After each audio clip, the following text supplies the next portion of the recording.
우리 지난주에 이어서 주여 이 수년 내에 부흥케 하소서 오늘 두 번째 말씀 드리도록 하겠습니다. 지난주에 제가 부흥에는 몇 가지 전제 조건이 있다고 말씀드렸습니다. 그래서 첫 번째로 말씀드린 것이 우리의 삶 속에서 방향의 전환이 있어야 한다고 말씀을 드렸습니다. 세상으로 향했던 우리의 모든 관심과 죄로 향했던 우리의 모든 마음들이 다 여호와께로 돌아와야 한다고 말씀드렸습니다. 그러니까 부흥의 시작은 여러분들의 삶의 방향을 전환하는 것입니다. 유턴하는 것입니다. 하나님께로, 여호와께로 돌아오는 것입니다. 그래서 우리가 하나님께 돌아오기 위해서는 어떻게 해야 되는가, 그 방법에 대해서 말씀드리면서 회개에 대해서 말씀드렸습니다. 회개에 대해서 말씀드리면서 성령께서 얼마나 역사를 하셨는지 제가 지난주에 설교를 반밖에 드리지 못했습니다. 원래 다 드려야 될 설교를 하지 못하고 회개에 중점적으로 말씀을 드렸습니다. 그만큼 하나님께서 우리로 하여금 회개하기를 원하고 계신다는 것을 다시금 깨닫게 되었습니다. 회개가 무엇이라고 했으면 회개는 우리가 여러 가지로 말할 수가 있습니다. 우리는 예전에 믿음이 없을 때는 회개라는 게 내가 지은 죄가 있으면 그 지은 죄를 하나님께 고백하고 다시는 그 죄를 짓지 않도록 해야 되겠다, 이것을 회개라고 생각했는데, 회개는 그 단순한 것이 아닙니다. 왜냐하면 여러분들이 죄를 고백하고 다시는 죄를 안 짓겠다고 해서 그 죄를 안 짓습니까? 여전히 똑같이 지을 수밖에 없습니다. 그래서 우리가 진정한 회개를 이루려면 결국은 여러분의 삶이 변화되어야 됩니다. 여러분의 삶이 변화될 때 진정한 어떤 회개가 일어난다, 그것을 여러분들에게 쭉 말씀드렸습니다. 오늘은 나머지 말씀을 드릴 건데, 오늘 드릴 첫 번째 말씀은 우리가 부흥의 의미에 대해서 알아야 된다는 겁니다. 항상 제가 말씀드리지 않았습니까? 용어 정리를 잘해야 된다고. 부흥 하면 부흥이 뭔지, 회개 하면 회개가 뭔지, 복음 하면 복음이 뭔지, 믿음 하면 믿음이 뭔지, 여러분들 그 용어 정리를 잘 하셔야 됩니다. 우리가 막연하게 알아요. 막연하게 알면은 대충 알게 됩니다. 그러면은 대충 변화되는 거예요. 확실하고 분명하게 알아야 됩니다. 제가 올해는 이제 생각을 했습니다. 우리가 이제 신앙생활을 하는데 그동안 알기는 많이 들어서 압니다. 근데 아는 데서 그치는 것이 아니라 올해부터는 우리가 이제 아는 것을 실천해 보자. 아는 것을 내가 내 삶 속에 적용해 보자. 그리고 우리가 고칠 것이 있다면 한번 고쳐보자. 이런 한 해로 제가 이렇게 하려고 합니다. 그래서 여러분들이 우리가 이제 변화되기 위해서, 새로워지기 위해서 자꾸 자신을 변화시켜야 됩니다. 변화에는 노력이 필요하고 변화에는 고통이 동반되게 됩니다. 그러니까 여러분들이 힘들고 어려워도 이 변화에 동승하시면은 그것이 결국은 부흥으로 끌고 가는 겁니다. 그리고 그것이 축복의 삶으로 여러분들을 인도하게 됩니다. 그래서 여러분들 이 부흥이 무엇인가를 잘 깨달으시고 여러분의 삶이 변화되는 축복의 하나 되기를 주의 이름으로 축원합니다. 부흥이란 말이 히브리어로는 하야라는 단어를 씁니다. 하야가 도대체 무슨 뜻일까? 하야는 살다란 뜻입니다. 살아있다는 뜻입니다. 생명을 유지하고 보존시킨다는 뜻이 있습니다. 그리고 소생하다는 뜻이 있습니다. 소생, 다시금 죽은 것이 살아나는 겁니다. 여러분들, 우리가 지금 다 살아있는 것 같습니다. 육신이 다 살아있는 것 같습니다. 그런데 그렇지 않습니다. 육신은 살아있는데 영혼이 죽어있는 사람들이 있습니다. 불신자들은 다 육신이 죽어있는 상태입니다. 죽은 영혼, 육신은 걸어다니는데 그 영혼은 죽어 있습니다. 그러니까 지옥 가는 수밖에 없는 거죠. 예수를 믿는 사람들은 영혼이 살아 있습니다. 근데 믿음이 없으면 영혼이 다 지쳐있고 빈들에 마른 풀처럼 다 누워 있습니다. 마른 펴처럼 아무 생기가 없이 돌아다닙니다. 부흥은 뭔냐면 그렇게 생기가 없이 다 마른 펴처럼 넓어져 있는 그 영혼들이 다시금 힘을 얻고 살아나는 것입니다. 그래서 여러분들, 부흥이라고 할 때는 여러분이 다시 살아난다, 내 믿음이 다시 온전해진다, 그렇게 믿으시고 여러분들 올 한 해에는 여러분의 죽은 영혼, 여러분의 쓰러져 있는 그 영혼을 다시 살리시기 바랍니다. 내 영혼이 잘된 것 같이 내가 범사에 잘되고 강건하기를 바라노라. 이것은 하나님이 여러분을 향하신 하나님의 뜻인 줄로 믿습니다. 아니, 살아있을 거 아닙니까? 그래서 죽은 믿음은 아무 의미가 없습니다. 아니, 죽은 믿음이 뭘 사용할 데가 어디 있습니까? 죽은 것은 끝입니다. 죽으면은 이제 어떻게 됩니까? 썩어버립니다. 죽은 물고기는 물에 떠내려갑니다. 그래서 죽은 영혼들은 세상의 그 모든 죄악의 물결에 다 떠내려갑니다. 살아있는 물고기들은 그 강한 물살을 헤치고 계속해서 올라갑니다. 그러니까 여러분들이 살아나셔야 되는 거예요. 힘을 내셔야 됩니다. 여러분들, 제가 어제 청년부 예배를 드리면서 그 얘기를 했습니다. 우리가 꿈을 가져야 된다. 비전을 가져야 된다. 꿈이 없고 비전이 없으면 세상을 그냥 망령되이 살아갑니다. 다 망해버립니다. 짐승처럼 살아가는 거예요. 눈을 뜨면은 먹을 게 어디 없나 찾아다닙니다. 내가 그냥 어떻게 좀 재밌는 게 없는가, 재미에만 빠져 삽니다. 그렇게 하고 술 마시고 놀다가 그냥 어떻게 하룻밤 자고 또 그 다음 날이 되고 똑같은 날이 반복됩니다. 그러다가 이제 죽음에 이르게 됩니다. 제가 예전에 아르바이트를 했습니다. 건물을 짓는 데 가서 이제 아르바이트를 했습니다. 근데 거기에서 아주 힘든 일을 하는 분이 있었습니다. 지금도 이제 그렇게 하겠지만 예전에도 건물을 지으려면 어떻게 합니까? 모래하고 그 다음에 시멘트를 섞습니다. 그리고 이제 그것을 자루에 담고 그를 지고서 그 계단을 오르고 막 올라가야 돼. 그러니까 그분은 이제 연세도 많이 들었는데 그냥 아침에 와가지고 그냥 일을 합니다. 그리고 이제 뭐 참 시간이 되면 열심히 먹습니다. 점심시간 때도 열심히 먹습니다. 밥을 먹을 때마다, 참을 먹을 때마다 술 한잔 합니다. 그리고 이제 저녁이 되면 퇴근합니다. 그러면서 하는 얘기가 뭔지 아십니까? 내가 하루 더 살면은 하루 더 이 일을 해야지. 그러니까 그분은 그 얘기하는 거예요. 내가 죽는 날이 이 일을 끝내는 날이라는 거예요. 그러면 살고 싶은 의욕이 있습니까? 하루 더 살면은 하루 더 나가서 일을 해야 되는 거예요. 꿈도 없고 소망도 없고. 그러니까 그냥 먹는 것만 먹는 거예요. 술만 마십니다. 여러분들, 그 인생은 10년을 더 살든 20년을 더 살든 무슨 의미가 있습니까? 아무 의미가 없지 않습니까? 지금 예수가 없이 살아간 사람들이 겉으로는 화려한 것 같습니다. 겉으로는 외국에 돌아다니면서 맛있는 거 먹으면서 좋은 차 끌고 다니면서 화려한 것 같지만 이미 썩어 있습니다. 이미 죽어 있습니다. 그냥 그렇게 살다가 죽으면 지옥불에 가서 영원히 살아가는 겁니다.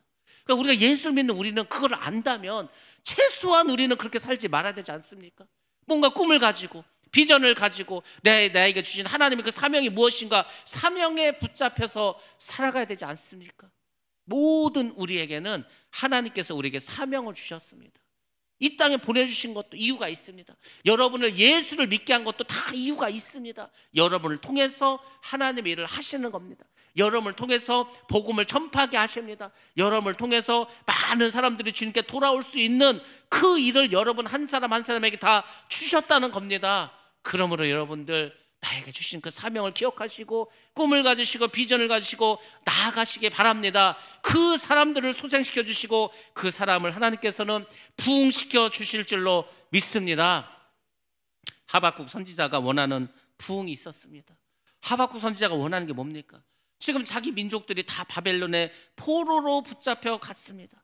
그 포로로 붙잡혀간 자기 백성들이, 이스라엘 백성들이 생명을 가지고 죽지 않은 상태로 하나님의 은혜로 살아있는 상태로 예루살렘으로 돌아오는 것, 그것이 하박국 선지자가 원하는 부흥이었습니다.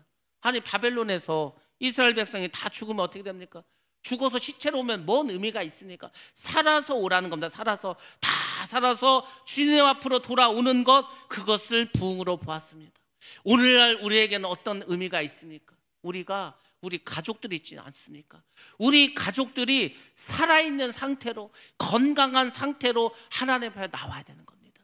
하나님 앞에 와서 새로운 생명을 얻어야 됩니다. 우리 가족들이 다 주님 앞에 나와서 살아서 예수님을 만나는 것, 이것이 부흥인 줄로 믿습니다.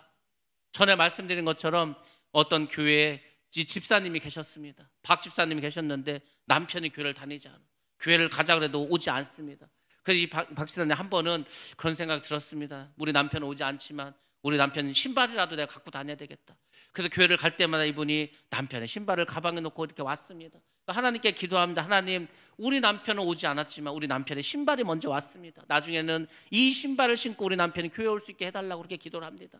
그러다가 이제 그 교회에서 부흥회를 하게 되었습니다. 그래서 남편에게 말하는 거예요. 딱 한 번만, 그냥 한 번 교회 가자고. 부흥회를 하니까 한 번만 가자고. 그래서 이분이 교회를 옵니다. 남편이 왔는데 거기서 은혜를 받았습니다.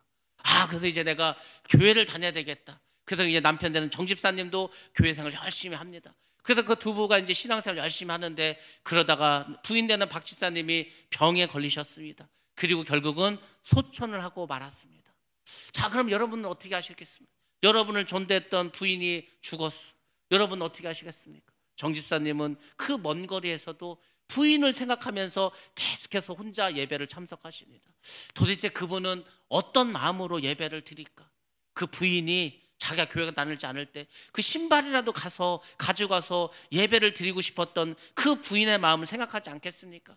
그래서 그분이 나이도 많으시고 거리도 먼데도 불구하고 여전히 예배를 참석하십니다.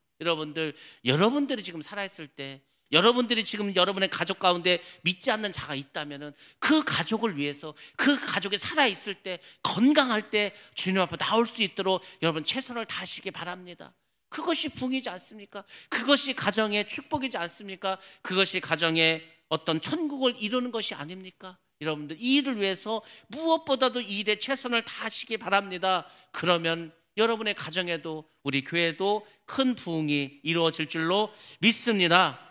우리가 말하는 부흥은 죄와 사망의 포로로 붙잡혀 있는 그 가족들, 믿지 않는 그 이웃들, 이 사람들이 다 주님 앞에 돌아오는 것입니다. 예수 그리스도의 십자가의 보혈의 그 구속의 은혜가 우리뿐만 아니라 그들에게도 이루어지는 겁니다. 여러분들, 우리가 교회를 오래 다니다 보니까 이 말이 식상해져 버렸습니다. 예수님께서 우리를 위해서 십자가에서 죽으시고 우리 모든 죄를 다 용서하시고 우리가 죄사함을 받아서 이제 우리가 예수님 부활하신 것 같이 우리도 부활을 한다. 그걸 우리가 이제 복음으로 알고 있습니다. 그것이 하나님의 의라는 것도 알고 있습니다. 근데 아는 것에서 그치면 안 된다고 하지 않았습니까? 그걸 안다면은 여러분 이것을 전파해야 됩니다. 예수님께서 하늘로 올라가시면서 그 제자들에게 명령한 게 뭔지 아시면 가라는 겁니다. 가서 이 복음을 전하라는 겁니다. 가르쳐서 지키게 하라는 겁니다. 가르치고 이 말씀 지킬 수 있도록 하라는 겁니다. 거기까지 하라는 거야. 거기까지. 여러분들, 우리가 너무 교회를 오래 다녔습니다. 너무 많은 말씀을 들었습니다. 근데 우리 삶 가운데서 do it, 그것을 하지 않는다면은 역시 우리는 부흥이 필요한 상태입니다. 아직도 세상에 붙잡혀 있다는 겁니다. 올 한 해 여러분들 삶 가운데서 정말 이 말씀이 살아 움직이고 역사할 수 있도록 정말 여러분들 죽은 영혼에 다시금 수색이 역사가 일어나서 예배드림이 기쁨이 되고 감사하는 일이 여러분 삶 가운데 충만히 임할 수 있도록 주의 이름으로 축원합니다. 다른 게 축복이 아닙니다. 이렇게 교회에 나와서 예배드리는 게 이게 얼마나 큰 축복인지 아십니까? 여러분들 지금 중병에 걸렸어, 사고가 났어. 그럼 여러분 이 자리에 나와서 지금 예배드릴 수 있습니까? 제가 금요일도 말씀드리지 않았습니까? 금요일 제가 참 마음 아픈 그런 전화를 받았습니다. 저도 아는 아이입니다. 올해 나이가 이제 27살 되었습니다. 그리고 제 조카의 친구입니다. 걔를 뭐 몇 년 동안 저도 알고 있었어요. 이 아이가 이제 대학을 졸업했습니다. 취직을 했습니다. 그래서 저 화성의 동탄에 있는 회사에 취직을 해서 이제 1년 차입니다. 1년 됐습니다. 근데 목요일 날 이제 그 조그마한 이제 그 타고 다니는 거 있지 않습니까? 요즘 아이들이 타고 다니는데 음주운전한 차가 쳐버렸습니다. 그럼 생각해 보시면 이게 오토바이도 아니고 그냥 킥보드 같은 건데 툭 치니까 넘어졌겠죠. 그럼 어떻게 됩니까? 머리가 먼저 땅에 닿을 거 아닙니까? 머리가 깨졌습니다. 두개골이 깨졌습니다. 그리고 이제 수술을 해야 되는데 장담할 수가 없습니다. 여러분들, 멀쩡한 자식도, 멀쩡한 아이가 요즘 다 아들 하나밖에 없지 않습니까? 집집마다 자녀가 하나 둘밖에 없는데 얘가 지금 어떻게 잘못되면 이 부모들은 어떻게 삽니까? 부모들은.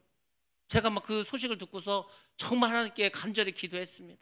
하나님, 이게 지금 이게 무슨 일입니까? 어떻게 이런 일이 벌어집니까?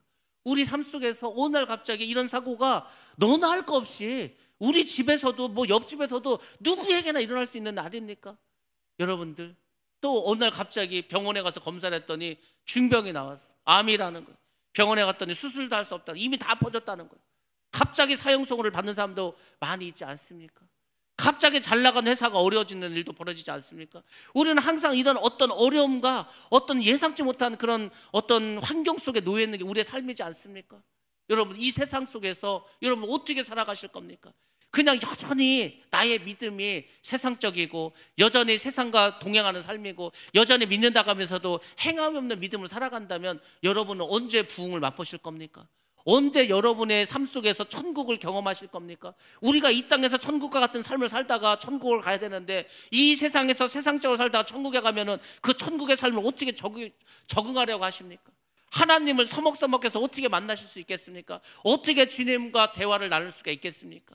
이 세상에서 충분히 주님과 대화를 나누고 이 세상 충분히 주님과 동행해야 되지 않겠습니까? 항상 하나님과 함께하면서 이 세상에서 천국을 맛봐야 천국에서도 살아갈 거 아닙니까? 여러분들, 우리가 알게 모르게 믿는다고 하면서도 이 세상의 포로로 살아가고 있습니다. 마귀의 포로로 붙잡혀 사는 사람이 얼마나 많은지 모릅니다. 여전히 죄와 사망의 두려움에 빠져 살고 있습니다. 예수를 믿는데 왜 죽음이 두렵습니까? 예수를 믿는데 왜 죽는 것에 대해서 이렇게 겁을 냅니까? 아니, 예수를 믿는 사람은 죽으면 천국인데, 부활이 있는데 왜 그걸 더 두려워합니까? 마귀는 항상 사망과 죽음이라는 무기를 가지고 사람에게 두려움을 던져줍니다. 불안함을 던져줍니다.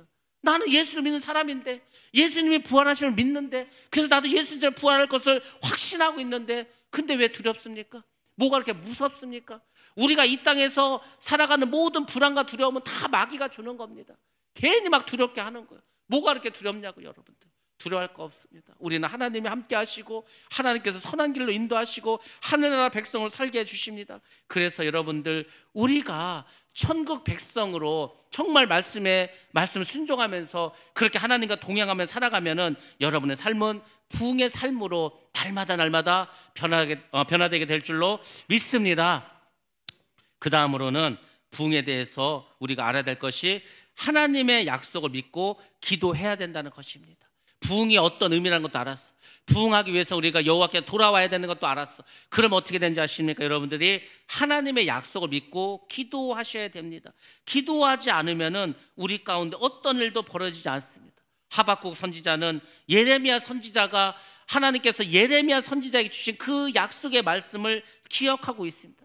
그리고 하나님께 말하는 겁니다. 하나님, 우리에게 이렇게 약속해 주시지 않았습니까? 그 약속을 하나님 이루어 주시옵소서. 하나님께서 우리로 하여금 돌아온다고 그렇게 말씀하지 않았습니까? 우리야 지금 과거의 일이니까 이스라엘이 바벨론에서 70년 종살이하고 노예생활하다고 하다가 돌아왔다고 알고 있지만, 이 사람들은 아직까지 지금 이게 이루어지지 않았으니까 정말 70년 지나면 우리가 돌아올 수 있을까?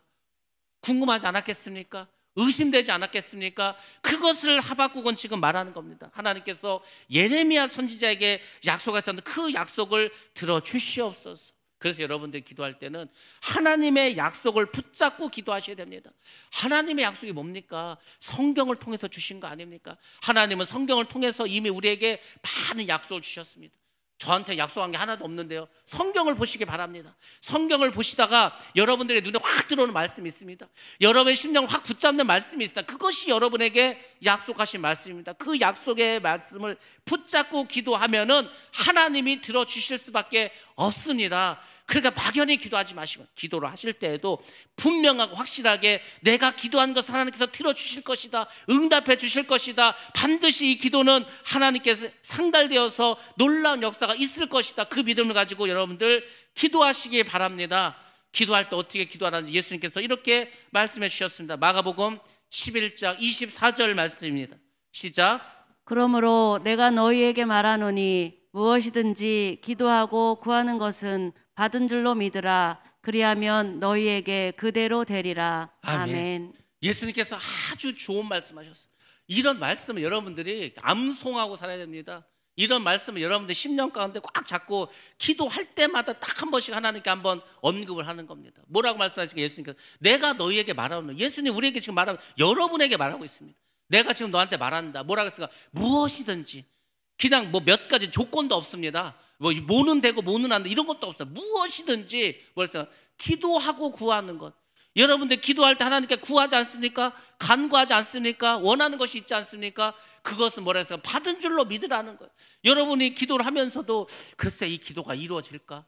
내가 기도를 하는데 하나님 이것을 이룰 만한 힘이 있으신가? 이렇게 기도하지 말고 너희가 기도할 때 하나님께 구하는 것은 하나님께서 너에게 주셨다, 너희가 이미 받았다, 그렇게 기도하라는 겁니다. 그게 믿으라는 겁니다. 내가 병이 있어, 하나님 내 병을 고쳐주실 줄로 믿습니다.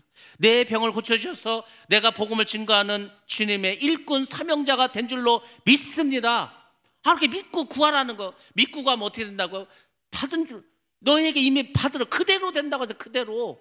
아니 지금 하나님이 지금 실현하십니까? 아닙니다. 하나님 분명하고 확실하게 우리에게 말씀하시는데, 너희가 기도할 때 믿고 구하는 것은 받은 줄로 여겨라. 그리고 그대로 된다고 하지 않았습니까? 여러분들, 하나님은 살아계시고 역사하십니다. 여러분이 기도하는 걸 다 들어주십니다. 응답해 주십니다. 반드시 그렇게 해주시는 좋으신 하나님인 줄 믿습니다. 여러분들이 기도의 어떤 응답의 경험이 있어야 되는 거예요. 내가 정말 기도했더니 하나님 응답하시는구나, 하나님 역사하시는구나. 그러니까 여러분들이 매일매일 기도하시면서 그거 한번 체크해 보시기 바랍니다. 여러분들이 기도한 거 얼마나 지금 이루어졌습니까? 저는 하나님께 기도한 것들이 거의 대부분 다 이루어진 것 같습니다. 아직 안 이루어진 거는 더 시간이 필요할지도 모릅니다. 근데 정말로 거의 다 이루어졌습니다. 그냥 마음의 생각으로 구하는 것도 하나님이 그렇게 해주십니다. 뭐 신기하지 않습니까? 물론 우리가 간절한 마음으로 그렇게 정말 되었으면 좋겠다 소원하는 것이 있습니다. 그렇지만 그렇게 안 될 때도 많지 않습니까? 근데 기도하면은 하나님께서 그렇게 끌고 갑니다. 그게 역사하십니다. 중요한 것은 의심하지 말고 정말 하나님께 역사하신다는 간절한 마음을 가지고 기도하면은 반드시 그렇게 됩니다. 지금 하박국 선지자도 간절히 하나님께서 약속하신 것을 지금 다시 한번 말해주고 있습니다. 자, 예레미야를 통해서 하나님께서 이스라엘 백성에게 무엇을 약속하셨는가, 그 말씀을 우리가 한번 같이 보도록 하겠습니다. 예레미야서 29장 10절로 14절 말씀입니다. 시작. 여호와께서 이와 같이 말씀하시니라. 바벨론에서 70년이 차면 내가 너희를 돌보고 나의 선한 말을 너희에게 성취하여 너희를 이곳으로 돌아오게 하리라. 여호와의 말씀이니라. 너희를 향한 나의 생각을 내가 아나니 평안이요 재앙이 아니니라. 너희에게 미래와 희망을 주는 것이니라. 너희가 내게 부르짖으며 내게 와서 기도하면 내가 너희들의 기도를 들을 것이요 너희가 온 마음으로 나를 구하면 나를 찾을 것이요 나를 만나리라. 이것은 여호와의 말씀이니라. 나는 너희들을 만날 것이며 너희를 포로된 종에서 다시 돌아오게 하되 내가 쫓아 보내었던 나라들과 모든 곳에서 모아 사로잡혀 떠났던 그곳으로 돌아오게 하리라. 이것은 여호와의 말씀이니라. 아멘. 이것은 여호와의 말씀이다. 그 얘기는 뭐냐면 그렇게 된다는 겁니다. 하나님과 우리의 차이점이 뭔지 아십니까? 하나님은 말씀만 하시면 됩니다. 참 신기하죠. 우리는 가서 일을 해야 되고 우리가 직접 뭘 해야 되는데 하나님은 그럴 필요가 없습니다. 그냥 하나님은 말씀하시면 말씀하신 대로 됩니다. 그러니까 여러분들이 조금만 지혜가 있다면 그걸 잘 생각해 보시기 바랍니다. 아, 하나님은 말씀만 하시면 그대로 되는 분이야? 그러면은 여러분들 하나님께서 우리에게 주신 말씀이 있지 않습니까? 그걸 붙잡고 기도하시면 된다니까. 그러면은 그렇게 이루어 주십니다. 지금 하나님께서 뭐라고 하십니까? 바벨론에서 돌아올 거라는 거죠. 70년이 차면 돌아온다는 겁니다. 여러분들, 하나님에게는 하나님의 때가 있습니다. 그것을 우리가 카이로스라고 합니다. 하나님께서 어떤 일을 하고자 하실 그 시간이 있습니다. 그때까지만 기도하시면 되는 거예요. 그때까지 열심히 여러분들이 순종하시면 됩니다. 그러면 하나님께서 하나님의 일을 하십니다. 그게 바로 우리에게는 부흥의 때라는 겁니다. 왜 우리가 2023년에 부흥을 해야 되는가? 간단합니다. 지금 우리에게 부흥이 필요하기 때문입니다. 이 땅에 부흥이 필요하기 때문입니다. 교회 성도들이 자꾸 교회를 떠납니다. 교회가 문을 닫아가고 있습니다. 그러니까 우리가 부흥해야 되지 않습니까? 다시 살아나야 되지 않겠습니까? 안 그러면 계속 이 세상의 세파에 의해서 이 죄가 간영한 세상에서 그 죄의 쓰나미로 모든 교회는 다 쓰러져 버릴 수밖에 없습니다. 자녀를 살리고 믿음이 연약한 자를 다시 믿음을 소생시키고 지금이야말로 우리가 부흥으로 나아가야 될, 부흥을 선포해야 될 그 카이로스의 때가 되었다는 것입니다. 지금 하박국 선지자도 그겁니다. 하나님께 약속하지 않았습니까? 하나님이 뭐라고 약속하셨습니까? 내가 너희를 돌봐주겠다고 합니다. 하나님께서 여러분을 돌보고 계십니다. 성령께서 순간순간 역사해 주시고 예수님께서 여러분과 동행해 주십니다. 그래서 여러분들을 마귀로부터 지켜주시는 분이 하나님입니다. 예수를 믿는데도 여전히 마귀가 공격을 해요. 마귀가 공격하면 맨날 쓰러져. 마귀가 공격하면 너무 아파. 언제까지 공격만 받을 겁니까? 언제까지 광야 생활만 하실 겁니까? 이제는 마귀와 싸워야 될 거 아닙니까? 싸워서 이겨야 될 거 아닙니까? 예수님께서 뭐라고 말씀하셔요? 너희가 세상에서는 환난을 당하나 담대하라. 내가 세상을 이겼노라. 그 말씀을 잘 생각해 보시기 바랍니다. 예수님이 이겼다면 우리도 이기는 거 아닙니까? 왜? 우리 예수님 편이니까. 우리 예수님과 동행하는 예수님의 제자고 그분은 하나님의 자녀이기 때문에. 그러니까 여러분들이 환난과 두려움, 어떤 고통을 두려워하지 마시고 내가 어떤 일이 일어나도 나는 믿음으로 이길 수 있다.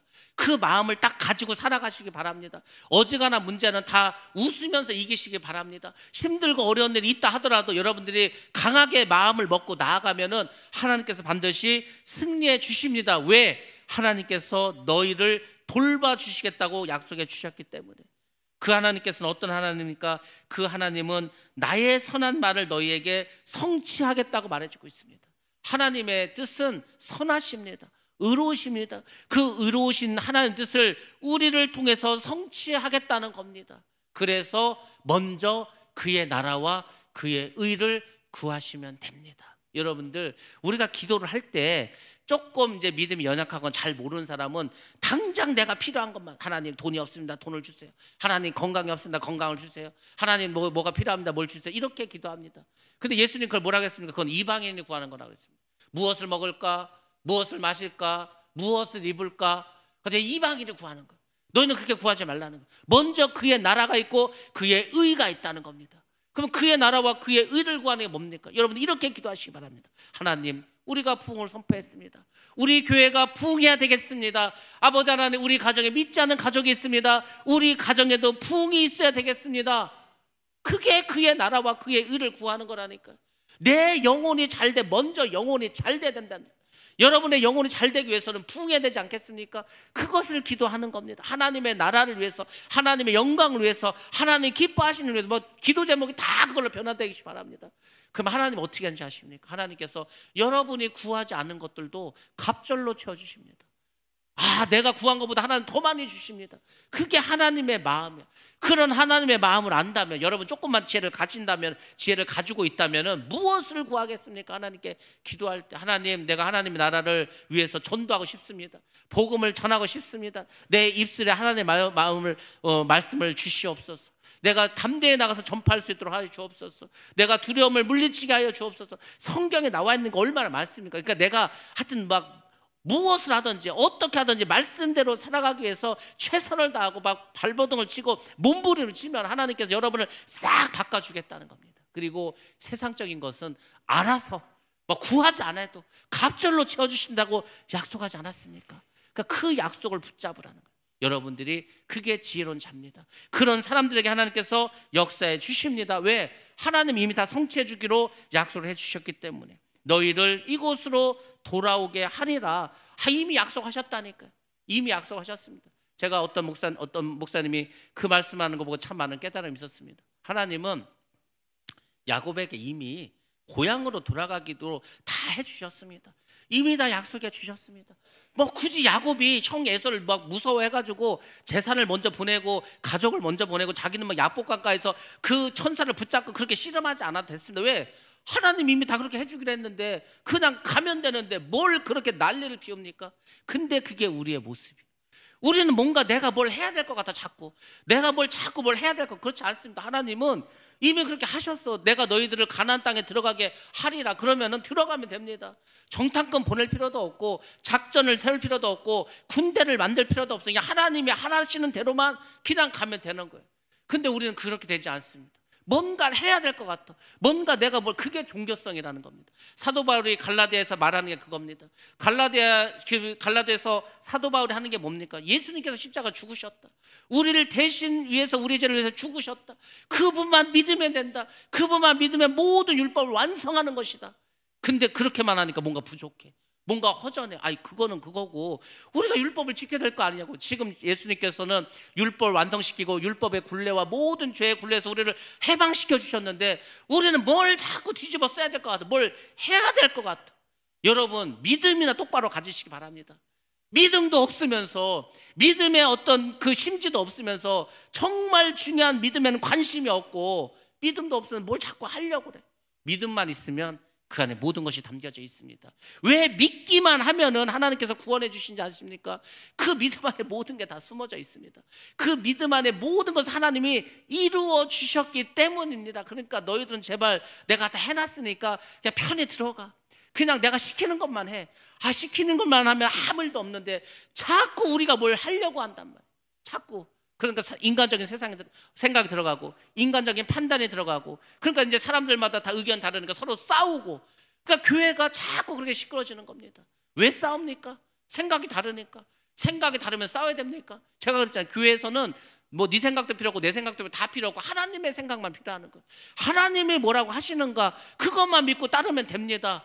그렇죠? 그렇지 않습니까? 그러니까 우리가 하나님이 원하시는 게 무엇인가? 하나님은 가나안도 이미 다 완성해주고 들어가면 되고, 야곱도 그냥 가면은 에서로의 마음 움직여서 다 편하게 할 건데 굳이 자기가 지은 자가 있으니까 도둑놈이 제발 저린다고 형이 혹시 나를 죽이면 어떡하지? 내가 형애가 지은 자가 많은데, 그래서 그 난리를 폈습니다. 그렇게 할 필요 없습니다. 여러분들 믿음을 가지시고 담대하게 나가시기 바랍니다. 겸손히 하나님이 여러분에게 말씀하시는 게 무엇인가 붙잡고 기도하시기 바랍니다. 그리고 기도 중에 말씀 중에 여러분에게 주시는 그 생각들 하나님 주셨다 확신이 들면은 그대로 순종하면서 나가면 하나님께서 모든 것을 이루어 주실 줄로 믿습니다. 왜냐하면 우리를 향한 하나님 생각은 샬롬이기 때문입니다. 오늘 본 말씀에서도 그 예레미야서에서 나오지 않았습니까? 우리를 향한 하나님 생각은 평안이라는 거. 평안. 하나님 우리가 평안하게 살기를 원합니다. 편안한 마음으로 살기를 원합니다. 부활하신 예수님도 그 두려움에 떨고 있는 제자들에게 나타나서 뭐라고 했습니까? 내가 너희에게 평안을 주노라. 평안, 샬롬. 샬롬. 지금도 마찬가지다. 야, 너희들 뭐가 이렇게 문제가 많냐? 뭐가 이렇게 두려움이 많냐? 뭐 이렇게 겁을 내고 있냐? 뭐 이렇게 힘들어하냐? 힘들 거 없습니다. 그냥 믿음만 가지고 살면 저절로 됩니다. 하나님이 다 그렇게 해주셨습니다. 믿고 따라하기만 하는데, 기도하면 기도한 대로 다 이루어주신다고 했는데 뭘 그렇게 두려워하십니까? 여러분들 미래에 대한 희망을 가지시고 소망을 가지시고 영적인 기름 부음을 받으시기 바랍니다. 그러면 하나님께서 그 안에서 모든 것을 역사해 주십니다. 우리가 하나님께 부르짖으며 기도하면 하나님께서는 우리의 기도를 들어주십니다. 그리고 예수님께서 놀라운 약속을 해주셨습니다. 여러분 성경을 보시면서 이런 게 탁 나오면 기록을 하시고 외우시고 기도할 때마다 사용하시기 바랍니다. 예수님께서 우리에게 어떤 축복의 말씀 주시는지 아십니까? 요한복음 15장 7절 말씀입니다. 자, 같이 봅니다. 시작. 너희가 내 안에 거하고 내 말이 너희 안에 거하면 무엇이든지 원하는 대로 구하라. 그리하면 이루리라. 아멘. 아멘. 이게 예수님께서 하신 말씀입니다. 예수님, 하나님이 하신 말씀, 하나님이 하신 말씀이니까 이거를 딱 믿으시기 바랍니다. 뭐라 했습니까? 너희가 내 안에 거하고. 일단 조건이 있습니다. 여러분들이 주님 안에 거하셔야 됩니다. 거한다는 것은 살다라는 뜻입니다. 살다. 드웰드라고 해서 그 안에 거주하고 사는, 여러분 아파트 사면은 그 안에 들어가 살지 않습니까? 그런 것처럼 여러분들이 예수님 안에서 사는 거, 예수님 안에서 살아가는 겁니다. 그리고 그 예수님의 말씀이 우리 가운데 거하는 거예요. 그 예수님의 말씀이 우리 속에 들어와서 사는 겁니다. 예수님이 사시는 거죠. 예수님의 말씀이니까. 그러니까 우리는 예수님 안에 살고 예수님은 우리 안에 들어와 살고, 그러면 어떻게 되는지 아십니까? 무엇이든지 원하는 대로 구하라는 거. 또 구하라고 합니다. 기도하라는 거죠. 기도. 원하는 대로 구하라. 그럼 어떻게 합니까? 그래야면 이루리라. 간단합니다. 이뤄주겠다는 거 약속을 해주시지 않았습니까? 그렇게 해주겠다는 거예요. 하나님은 야, 다 해놨어, 다 이뤄놨어. 그러니까 너희들 뭐 이렇게 힘들게 어렵게 하려고 하지 마. 힘들게 어렵게 신앙생활하는 거 아닙니다. 믿음이 있는 사람들은 그렇지 않습니까? 야, 우리 아빠는 내가 말하면 다 들어주셔. 내가 굳이 뭘 이렇게 뭐 청소하고 빨래하고 뭘 안 해도 해주셔. 그런 믿음이 있으면은 가서 그냥 뭐 당연하게 청구하지 않습니까? 근데 어떤 자녀는 막 내가 뭐 잘해야 되고 뭘 해야지 뭐 주고 이러지 않습니다. 하나님은 우리 모든 걸 보신다니까요. 우리를 보실 때 얼마나 기뻐하시겠습니까? 우리를 보면서 얼마나 흐뭇해 하시겠습니까? 하나님 여러 번 보시고 참 이뻐 죽겠네. 내가 너무 고마워 죽겠어. 너 이렇게 사랑스럽냐? 하나님은 다 우리를 그런 눈으로 바라보시는 게 말로만 그런 게 아니고 진짜 그래, 진짜. 하나님 우리를 사랑의 눈으로 바라봐 주시는데 우리는 뭔가 자꾸 하나님께 뭘 자꾸 해가지고 이렇게 하려고 안 해도 됩니다. 하나님은 구하면 주십니다. 그러니까 여러분들이 하나님 안에, 주님 안에 거하는 게 그래서 중요한 겁니다. 그래서 제가 그랬잖아요. 부흥은 다른 데 있지 않다. 여러분들이 최선을 다해서 예배 드리는 거예요. 물론 우리가 예배 드릴 수 없는 환경이 있을 수 있습니다. 병원에 입원해 있습니다. 아니면 뭐 내가 큰일이 있어서 교회 나갈 수 없는 상황이 됐어. 어쩔 수 없이 그때는 유튜브를 통해서 예배를 드린다 하더라도 우리가 이렇게 건강한 육신이 있고 환경이 되면은 다 예배당에 나와서 예배 드려야 될까? 이 예배 드리는 걸 여러분들 우습게 생각하지 마시기 바랍니다. 우리가 이렇게 나와서 예배 드리는 하나님 매우 기뻐하십니다. 너무너무 즐거워하십니다. 왠지 아십니까? 우리에게 예배를 받기 위해서 우리를 창조하셨습니다. 여러분들은 하나님께서 창조하신 그 목적을 지금 이루어드리고 있는 거예요. 예배 드리면서. 이게 하나님 보통 하나님 뭘 대단한 걸 기뻐하는 게 아니라 나와서 예배하면 기뻐합니다. 나와서 기도하면 기뻐합니다. 우리가 말씀에 순종하면 그걸로 기뻐합니다. 뭘 잘해서가 아니라 그렇게 하면 기뻐하는 거예요. 그러면 하나님께서 우리의 기도를 들어주십니다. 이걸 믿으시고 나아가시기 바랍니다. 우리가 온 마음으로 하나님을 구하고 하나님을 찾으면 하나님께서 만나 주시겠다고 말씀해 주셨습니다. 하나님을 만나는 거 어렵지 않습니다. 어떻게 만납니까? 부르짖고 기도하시고 하나님께서 우리의 기도를 들어주시고 믿으시고 간구하면은 또 하나님을 찾으면 그렇게 만나 주신다고. 여러분들, 모세가 하나님을 만나고 삶이 변화됐습니다. 그 떨기 나무에서 모세야 모세야 하는 그 음성을 들었습니다. 네가 내 민족을 데리고 이 애굽을 떠나라고 했습니다. 네가 바로에게 가고 사람들에게 가서 하나님께서 너희를 이곳에서 떠나게 할 거라고 약속하시고 말씀하셨다 전하라고 합니다. 그렇게 하나님을 만나고 모세는 어떻게 됐습니까? 이스라엘 백성의 지도자가 되지 않았습니까? 여러분 삶 가운데서 하나님과의 만남이 필요합니다. 하나님을 경험하시기 바랍니다. 그 하나님의 음성을 들으시기 바랍니다. 그때부터 여러분의 삶은 완전히 변하게 될 줄로 믿습니다. 그게 부흥입니다. 그게 부흥. 여러분들 그런 삶이 되시기 바랍니다. 그런 부흥이 있는 자들은 어떻게 한다고 약속해 주셨습니까? 모든 사로잡힌 곳에서 돌아오게 하신다고 약속해 주셨습니다. 예수를 믿는다 하면서도 여전히 사로잡혀 있는 사람들이 있습니다. 뭐가 그렇게 사로잡힐 만한 게 뭐 있겠습니까? 세상의 유혹에, 죄의 유혹에, 아니면 죄의 사슬에, 그 세상에 우리가 이렇게 얽매일 필요가 없습니다. 믿지 않는 사람들은 뭘 대단한 걸 자꾸 세상적인 걸 말하지만 뭐 그거에 우리가 그렇게 크게 관심을 가질 필요가 없습니다. 큰 아파트에 살던, 좋은 차를 타고 다니던, 세상에서 크게 출세했던, 뭐 그래서 뭐 어쩌라는 겁니다. 그걸로 천국 가는 게 아닙니다. 큰 아파트 살고 좋은 차 끌고 세상적으로 잘 돼야 천국 가는 게 아니고 예수를 믿어야 천국에 가는 겁니다. 여러분들 뭐 그런 걸 부러워할 필요가 없습니다. 자꾸 그런 세상적인 가치관에 붙잡혀 있지 마시기 바랍니다. 내가 예수를 잘 믿으면 되는 겁니다. 내가 예수님의 말씀대로 살고 주님 앞에 살아가면은 그분께서 우리에게 자유를 주십니다. 그분께서 우리에게 소망을 주시고 그분께서 우리에게 천국을 내려 주실 줄로 믿습니다. 그러니까 불신자들은 다 교회로 돌아와야 됩니다.